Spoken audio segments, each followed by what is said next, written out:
So at the end of last video, we saw that this is our optimization problem that we want to solve, right? This is the optimization problem that we want to solve.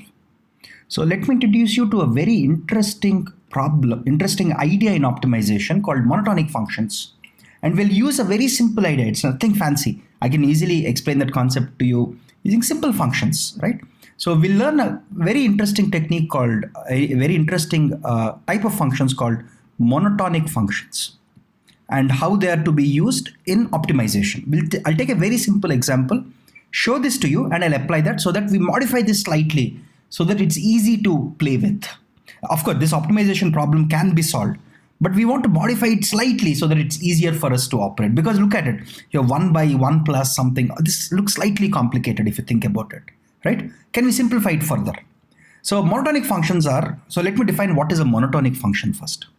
So monotonic function, a function g of x is said to be monotonic if, this is the mathematical definition. Intuitively, if you want to think about it, it is as x increases, if g of x also increases, such a function is called a monotonically increasing function. It's called a monotonically increasing function because as x increases, g of x also increases. More mathematically speaking, if x1 is greater than x2, if x1 is greater than x2, if g of x1 is also greater than g of x2, then g of x is said to be monotonically increasing function. I'm just writing things in short form, right? So this is what a definition of a monotonically increasing function looks like, the mathematical definition. Let's look at the geometry, right? So imagine if this is my x and this is my g of x, right? As x increases, g of x should increase, not necessarily linearly. Look at it. All these functions, this function is monotonically increasing, except for this part, probably if I have a small bend here, right? Because as x increases, g of x is also increasing, right? That's what it means. As x increases, g of x should increase, right? Similarly, this side it could be like this. Some function like this. The many monotonically increasing functions, by the way, right? Let's look at some example.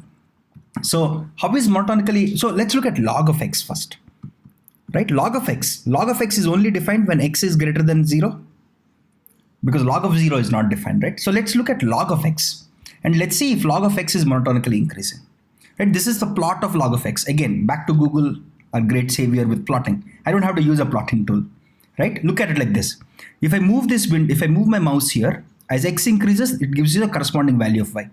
So of course, log of negative values is not defined, right? Log of x is only defined where x is greater than 0, right? So only for positive values it is defined. That's one of the important properties of log, right? Similarly, as x increases, remember, if I go from x equals to 1 to x equals to 2, log of 1 equals to 0, log of 2 equals to this value. So it's continuously increasing, right? So as x increases, log of x also increases. Similarly, if x decreases, log of x also decreases. Of course, as long as x is greater than 0. Log of 0 is not defined, right? Log of 0 will be not defined, right? So given this, or similarly, log of negative values is also not defined. So log of x is a monotonically increasing function, right? We'll use this fact. Log is a very beautiful function, trust me. It's one of my favorite functions in the whole of mathematics. We saw one example, right? Log converts multiplications into additions. Log also simplifies a lot of stuff. For example, if you take our optimization problem here, log can simplify it drastically, right? So now let's go through a very nice example, okay? So imagine if I have an optimization problem as follows. Which is x star equals to argmin of, minimize, this is not maximize, argmin of x square. Suppose, what does this mean? Let's understand. It means I want to find an x that minimizes x square. That's what this means, right? Think about it. I want to find an x, or my best x. I want to find the best x such that my x square is minimized. How do you do it? All of us know this, right? So remember, you might have learned this in minima and maxima in calculus. In minima and maxima, when you learned in your 11th grade, 12th grade or undergraduate first year. We learned about minimas and maximas. We'll reuse all of this in the next chapter when we learn calculus in more detail. Right? For now, let's look at it. If I plot x square, let's do it graphically, right? If I plot x square, this is how it looks. It's, for those of you who remember coordinate geometry, this is a parabola, right? So if f of x equals to x square, right? So let's assume my f of x, let's just say my f of x is x square. So what are we trying to do? We're trying to find the best x which minimizes my f of x. This is the problem I'm solving, where f of x equals to x square, right? So now look at it. What is the minimum value of this function here? The minimum value of this function is 0. And this is my x and this is my f of x. What is the minimum value of f of x? It is at and where it's at 0. And which x creates the minimum value of f of x? Also 0.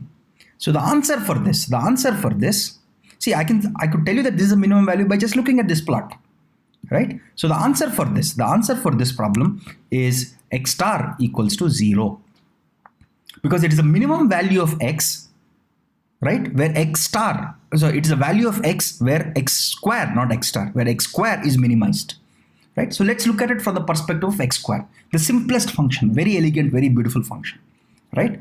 Now let's assume I define a function called g of x, right? Let g of x be log of x. Okay, how does g of x look like? We saw this example right now, right? G of x is also a monotonically increasing function. Remember, x square is not monotonically increasing, because look at it. If I take this value and this value, as x increases, remember, as x increases, here it's decreasing, here it's increasing, right? So x square is monotonically increasing when x is greater than or equal to 0. Similarly, or strictly greater than 0. X square is monotonically decreasing when x is less than 0. Right? Because when x is less than 0, it is decreasing. When x is greater than 0, it is increasing. So x square has these two parts to it. When it is positive, it is increasing. When it's negative, it is decreasing. Right? That's important. Now let's look at our log x. Log x is monotonically increasing, as we saw a while ago. Right? So let's go back to our formula. What is our x star here? Our x star is 0. Now imagine if I change my problem. So let's assume my problem, what is my initial problem? X star equals to argmin of either min or max. All this theory still works out more or less the same way. Right? This was my problem where f of x was x square. It could be any function, by the way. Now what happens if I do argmin of x, let me call this as x dash, g of f of x, right? So what does this mean? It means, so what does this mean? This means find me x star is that x where f of x is minimum, or where x square is minimum. And what is such value? Such a value equals to 0. Now what if I do, now here, this is my problem 1. Let me call this as problem 1. Let's call this as problem 2. In problem 2, what am I doing? I'm saying x dash is that x which minimizes g of f of x. What is g of f of x here? Given that g of x is log x and f of x is x square, g of f of x is log of x square. And remember, g of x is a monotonically increasing function. G of x is a monotonically increasing function, right? Now, my argument is this. So what I'm claiming, my claim is as follows. My claim is that x star equals to x dash because g of x is a monotonic function. Because g of x is a monotonic function, right? Since g of x is a monotonic function, I'm claiming that x star and x dash is equivalent. Now let's look at it graphically, okay? So we saw x square. Where does the minimum of x square occur? When x equals to 0. So what is my f of g of x? What is my f of g of x? Sorry, g of f of x.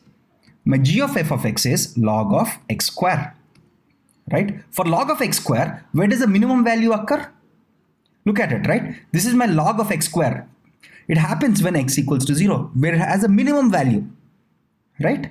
So by looking at these two diagrams, for x square, when I'm solving, here what am I solving? Here I'm solving minimize argmin of, find the minimum value. This is my x star, right? Argmin of f of x. And what is x star? X star equals to 0, right? Now what am I doing? Now I'm going to log of x square.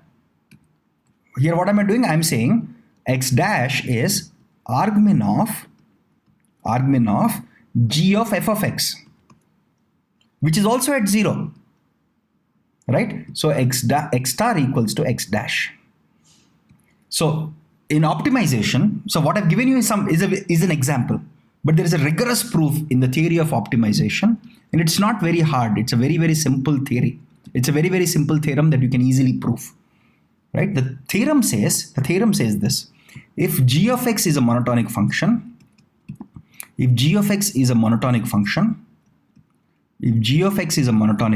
then if you're doing argmin or argmax, okay, this is equivalent to this is x star, right, that we saw a while ago.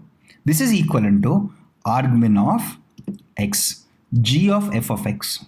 If g is a monotonic function, then this is true. Similarly, argmax of x, this is equal to argmax of x, g of f of x. For any f of x, here f of x could be anything. Remember, f of x could be anything, right? So this is a very, very important property of monotonic functions, and this is only true if your g of x is a monotonic function. It could be monotonic increasing or decreasing, but it has to be a monotonic function, right? That's very, very important. If g of x is a monotonic function, then these two things are valid. What is a monotonic function? Monotonically increasing function is as x increases, g of x also increases. What is a monotonically decreasing function? As x increases, g of x decreases. Strictly increasing, strictly decreasing, right? And log x is a monotonic function. And this is a very, very simple idea. And remember, I didn't prove this rigorously for you. And for proof of it, you can actually go to any optimization textbook and find it. There are tons of blogs to show it to you. I wanted to show it to you graphically with an example. And the example we took is x square and log of x, right? So now let's go back to our original problem. What was our original problem here? Our original problem was this, right? Now let's play with this problem. What was our original problem? W star equals to argmax of w summation I equals to 1 to n 1 by 1 plus exp of minus yi w transpose xi. If you write this equation 10 times, you'll almost get it by heart. Of course, we have seen this equation so many times in our lives that it's almost by heart for me now. I don't even have to think. So now what I'll do here is, I know that g of x, if I use g of x as log of x, I know that this is a monotonic function. So my w star will be equal to argmax of w. If I take this as f of x, if I take each of these as f of x, if I take log of them, the same thing should work because log is a monotonic function. We saw this theorem right now, right? So I can say this sum of I equals to 1 to n log of sigma of yi w transpose xi. And what is sigma? Sigma is nothing but this whole function, right? So let's write it down carefully. So w star equals to argmax of w summation of I equals to 1 to n, right? Log of, let's write it down, log of, very important to write down, 1 by 1 plus exp of minus yi w transpose xi. Don't worry, this might look too cumbersome, but we'll solve it very quickly. Okay, remember, what is log of 1 by x? This is very important. What is log of 1 by x? Those of you who have forgotten, log of 1 by x equals to minus of log x. Now I will use this. When I use this, what happens to this? So that becomes, so this thing becomes, so my w star becomes argmax of w, right? Summation of I equals to 1 to n minus of log of 1 plus exp of minus yi w transpose xi.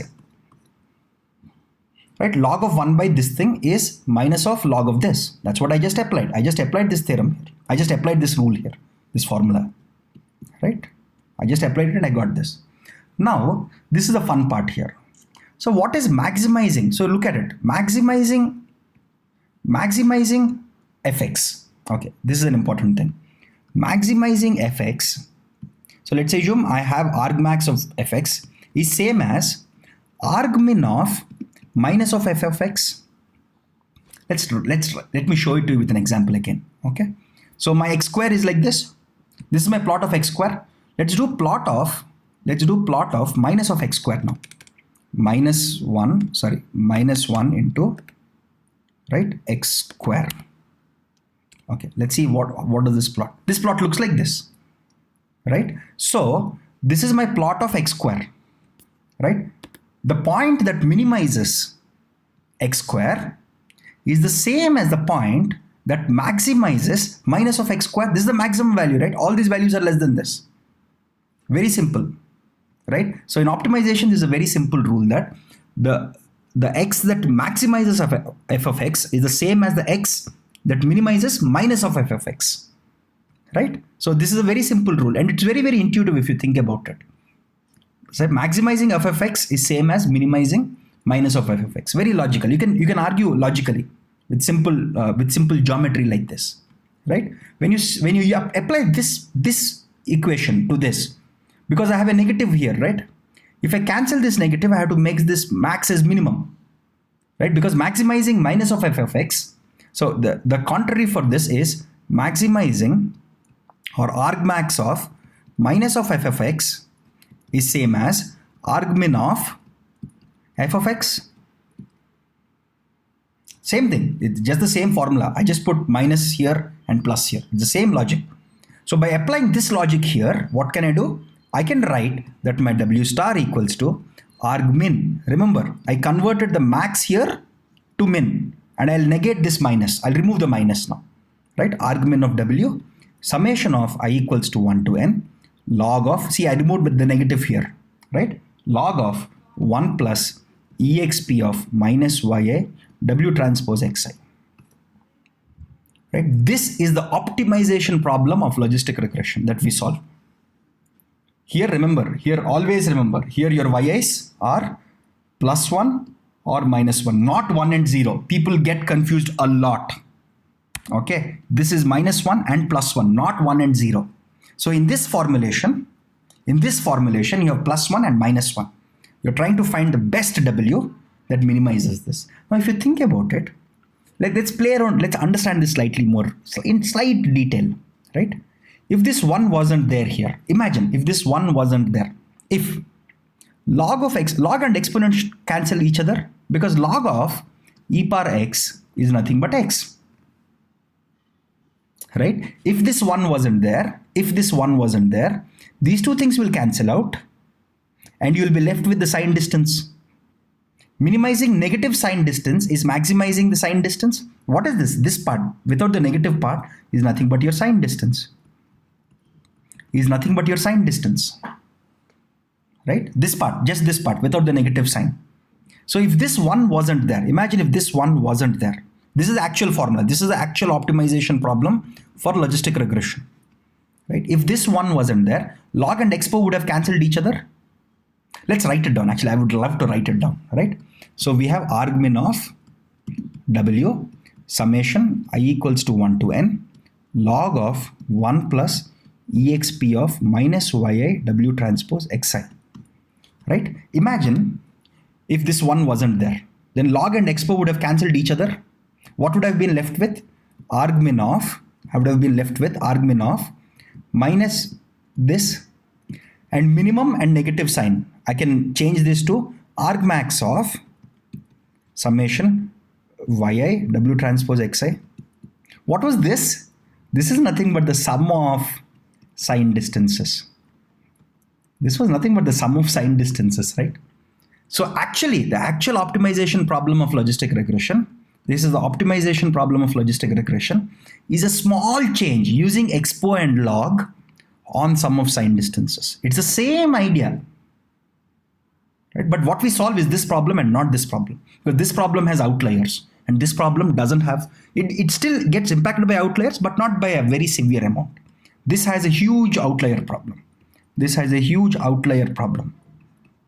Right? On the other hand, this doesn't have much of an outlier problem, right? So oftentimes what you will notice is In some textbooks, you'll see this formulation that we just saw. This formulation is what? Argmin of W summation of I equals to 1 to n log of 1 plus exp of minus ya W transpose xi. In some textbooks, you'll find this. And remember here, yi is plus 1 or minus 1. In some textbooks, you'll find this. In some other textbooks or in some other blogs, you'll find a slightly different formulation. Let me write that formulation for you. That formulation will look like this. Argmin of, right? Argmin of W summation of minus yi log pi minus, minus, yes, 1 minus yi log 1 minus pi. You'll see this formulation in some textbooks where pi equals to summation of, sigma of W transpose xi. Okay, you'll find, so this is what we derived using geometry, right? In this case, by the way, in this case, your yi's are plus 1 or 0. There's a difference. These two formulas, this is what you can derive if you use a probabilistic method. Remember, I told you we can derive logistic regression using multiple methods, right? If you use the geometry-based approach that we did in this course, we arrived at this, right? Here, remember, yi was plus 1 or minus 1. If you use a probabilistic method, we'll arrive at this formula. Here again, yi is not plus 1, minus 1. In probability, you have two classes, 0 or 1, right? Here, there you have plus 1 or 0, right? In some textbooks, if you see this, don't panic. They are the same. These two formulations are the same. But if you derive logistic regression, assuming your yi's are plus 1 and 0, right? You'll come at this definition using probabilistic methods. We have a short brief overview of the probabilistic method. I'll give you pointers where you can learn to derive this also, right? This, I chose this derivation because it's easy geometrically. We chose this derivation because our course itself is heavily based on geometry, right? Because geometry is easy to understand because it's visual. Those of you who are good at probability or who want to also learn probabilistic method, I'll give you some pointers and some high level understanding of how to derive this thing. But if you see this definition, don't panic. They are one and the same, right? So in some textbooks, you'll see this. In some textbooks and blogs, you'll see this. They are one and the same. Please don't panic. Don't think that you've been taught something incorrect, right? They're one and the same. The fundamental difference is here in this case, your yi is plus 1 minus 1. In this case, your yi is plus 1 or 0. And this is a probabilistic interpretation of things. This is a geometric interpretation of things. Okay, we also have the third interpretation that I told you. We have something called as loss function based interpretation, which will also result in this. The loss function based interpretation of logistic regression will also come at this. So the three ways to understand logistic regression: geometry, probability, and loss function. We will cover geometry in full detail as we just did right now. We will cover loss functions in full detail. Probabilistic methods, I'll give you an introduction and I'll give you pointers where you can learn just in the interest of time.